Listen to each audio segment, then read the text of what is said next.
Musidɓe fulɓe Guinée, mi faala yon rentanolan e oyeteɗo Zulu One. Mi faala yon rento e oyeteɗo Zulu One. Goɗɗo yo heɓu exemple, yo wawu jangugol e ko feƴƴi kon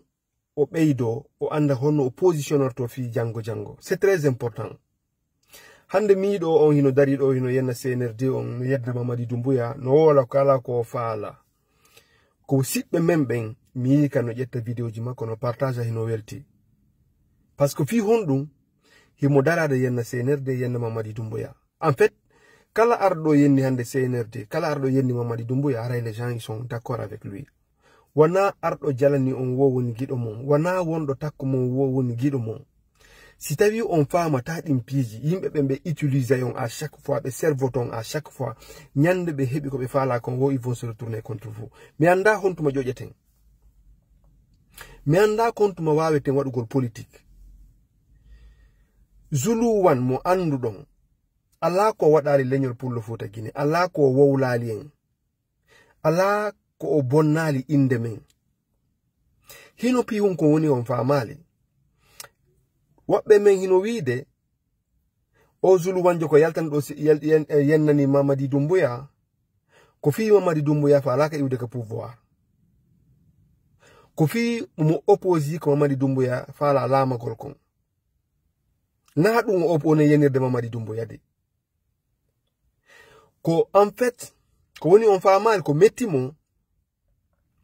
c'est le fait que Mamadi Doumbouya arali continue ko Alpha Condé e gouvernement makon fuɗɗino kon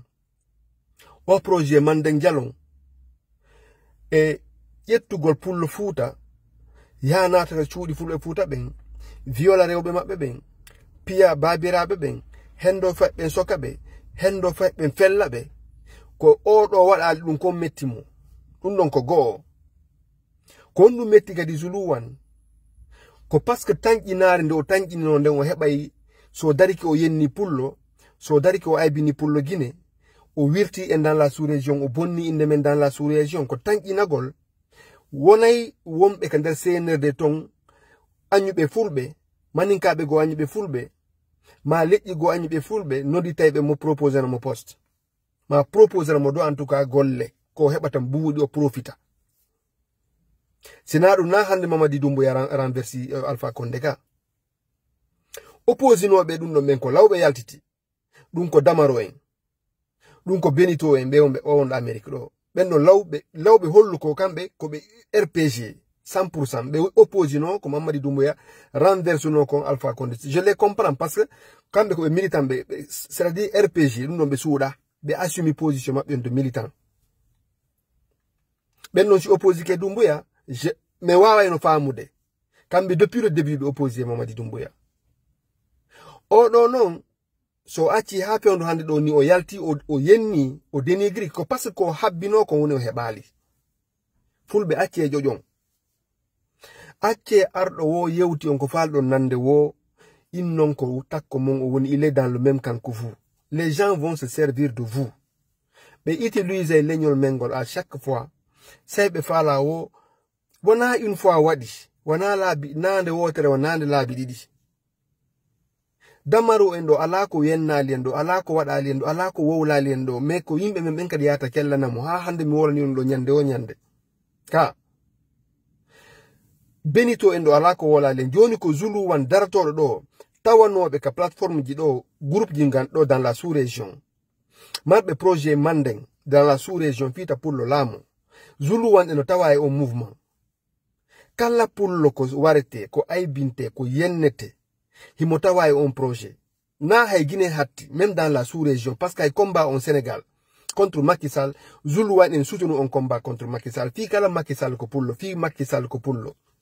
Ko woni feƴƴude ɗe leyɗe kon kadi, ko fulɓe tawa ton kon pop, himo woni pour yo fulɓe ɓen sahi mbine ton. Donc on ɗon yiɗa en, ɗon sikko yiɗugol Pullo Fuuta de. C'est ça que vous devez comprendre en fait. O Zulu One jomo wonɗo yiwde ɗo hande gagno Pullo Fuuta. Sila ɗaɓɓude gagno Pullo pire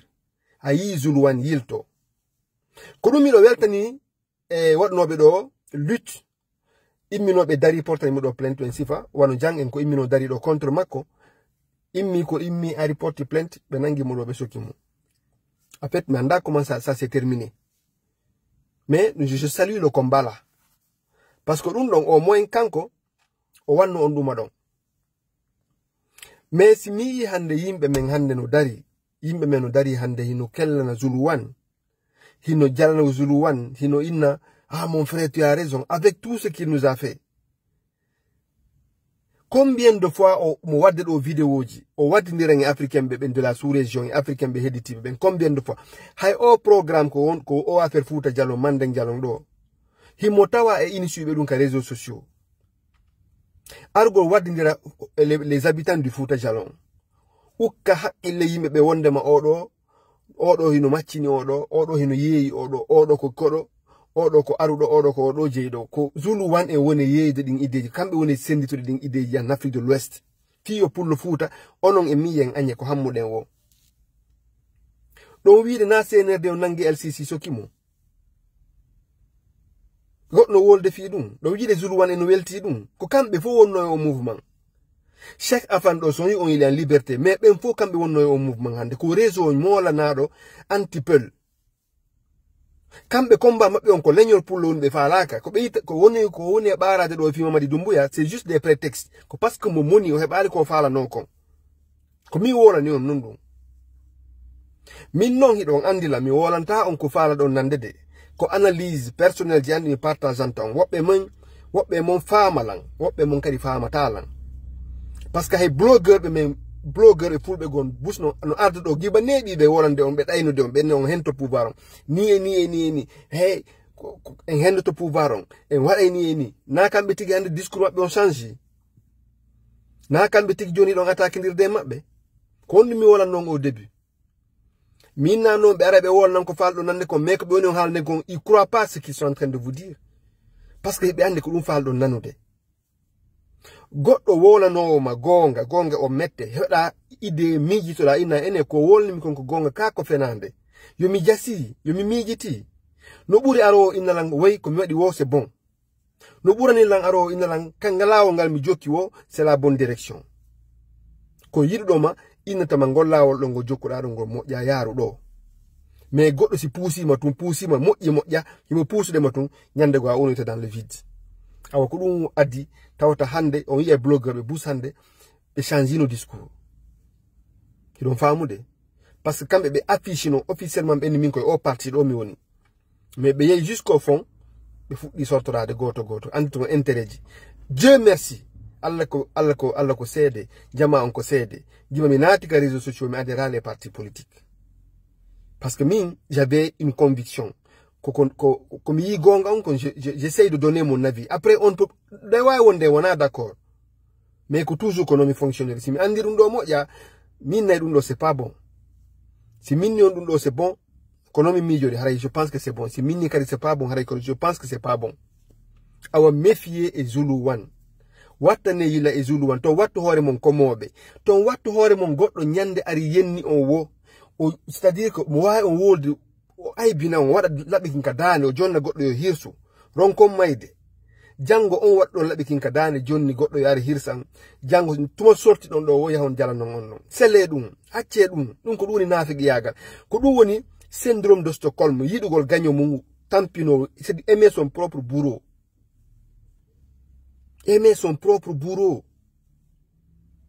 mi wona CNRD mi woni wona e parti politique mi woni je l'ai dit min je parle en tant que citoyen libre de mes réflexions après ɗe wawi wonde wona d'accord mi wona non parti politique goto mi wona e CNRD min je parle en tant que citoyen mais min so ndaari ɗo hande par exemple parmi toutes les personnes leƴƴi ɗin ko soka kon maninkaɓe no heewi ka prison ton forestier no heewi ka prison ton ɓuri fulɓe ɓen hande ka à part petit koye nangano koye ka axe koye ka wiwno ɗo wiide ɗum fof no warani woɓɓe maɓɓe ko ɗum waɗi woɓɓe yiɗa Mamadi Doumbouya ka leñol makko ton tigi no woodi woɓɓe moniɓe le fait que Mamadi Doumbouya ƴettali parti ɗumaji ɗin fop jonni yimɓe makko ɓen tun Zulu One nono tawa e moniɓe ɗum ɓen par ce que kamɓe saggo maɓɓe administration jini on sennidotake e pullo fuuta itti sikke laamu ngu hande le sondari ka système de ton hayka ka CNR de ton fulbe no heewi ton do marton poste ji ko non kadi woni gonga même si on n'est pas d'accord ka hande fulbe gon to marbe poste ji sondari on don on dari régime ji feƴƴuɗi ɗum fop ko régime sina har ko régime lansana Conté on ko don kadi fulbe kadi ɗuɗuno seeɗa mais régime ji hediti ɗin fop fulbe en fayde ils ont été marginalisés en Guinée ka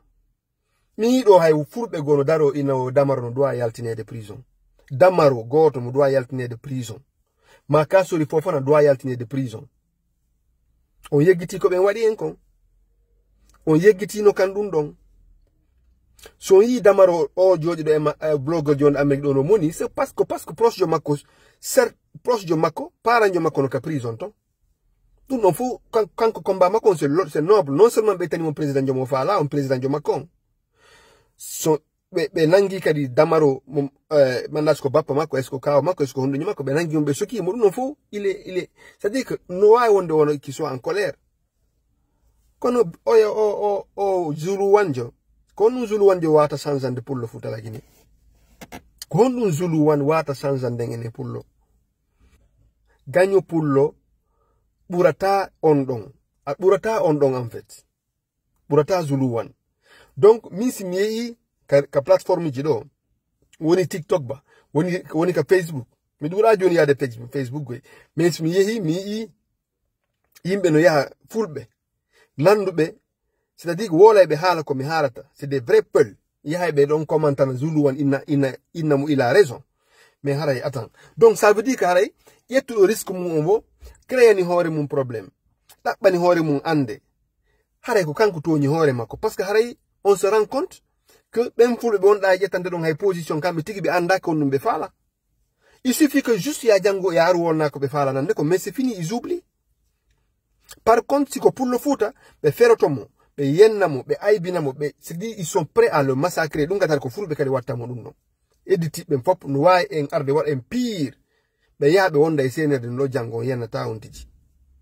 mo way arde do joni o wada do pire sur les peuples jango nyande aro halni ko fallo nande won yeggitiru no wadi non de côté minari mi e débatji ni ka réseaux sociaux la renti live mon din bousse mon hande o welditino e wonno ben yennude nene baba autant lorsqu'on a combattu le 3e mandat ici hande on fopbe mabbe don jogondiri ko do wasi minno coalition ji gon tongo coalition ji din ko day ko hore fenande c'était des coalitions mensongères mais vous n'avez pas voulu écouter on jabali famude de quoi je parlais on famude ton yettu ko Zulu wan halanta on jogodon argent comptant so darike do yenni Mamadi Doumbouya ha jango jode fanko ton yaw commenta no mo ton jonnu mo visibilité jokke hajumo parce que ko ni gerdo ton c'est-à-dire yaw non goddo ha ka do hara ko gagne mon pire nyande o hendi ko fala ko ils utilisent les armes pour détruire la communauté peul aussi ko do woni on fa male on kadi acce finen acce senindiro gido e gagno acce senindiro gido e gagno Zulu wan konno woni on wadali en Zulu wan konno woni wowlali men ha joni le son yi o répliquer do wadi o feedback mako do ko parce que mi wolani on kon no wodi ko espérer no ko hebali c'est un mécontent c'est un frustré so dari ke do yenni communauté mandengo o woli fi maninka ben ko haldo ko miya fulbe gon ya kella dum non est ce que c'est réfléchi na on wada joni hay maninka be go burta en anyude des gens qui c'est-à-dire que hara wobbe go ils ne veulent pas la haine contre nous mais min do joni si mi yi goddo daro yenna leñolan mi yi goddo gono ara applaudisa dum non do wiile mi weltanto mo weltanta ko on tiji ko dim piji wattanto yila to aro yenna maninka ben ma o yenna forestier ben ma o yenna soso ben aron kella nomo onon de quoi nyande o yenna no en do jahanki feno yenna no en do hanki ko hombo arni solnani en kombo arno solnani en hombo arani ari solnani en Allah ko waddindiri en Allah ko bonni en do inde buri on donc méfiez-vous de ce gars là o wanagi do mon o yidata pullo aduna o chanzata aduna on mission makko on ko mission o manden jalon ko dannina kon ko CNR den do la kadi dannini o mission programme parce que sina siko 3e mandat Alpha Condé on continue do hande minna de goddungo sina no hande futa fettino soit puɗɗanoma pirede ma do hayno hewtino niveau go parce que don andi la situation était critique on faamude min na non ko be woni wadde ko fowno moƴƴi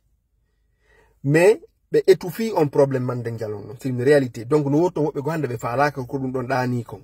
be faalaka suprématie mabbe mo be faala non ko danina kon sagu mabbe kambe tun laamoto kambe tun hebata poste ji kambe tun hebata responsabilité ji e ndir leydi ndi ko dum do don faamude wobbe gonon si be hebaade dum do be frustroto ils vont se retourner contre leurs dirigeants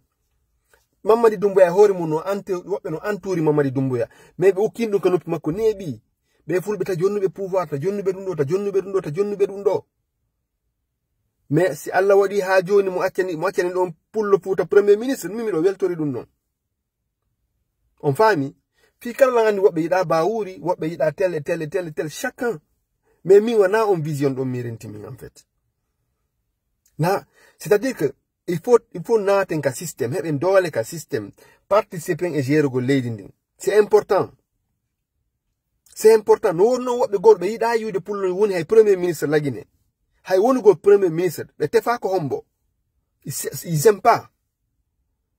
si kanu henda go lamu kay don wide o Zulu wan jono fala pullo Fouta lamu lagine c'est ça que vous pensez en fait non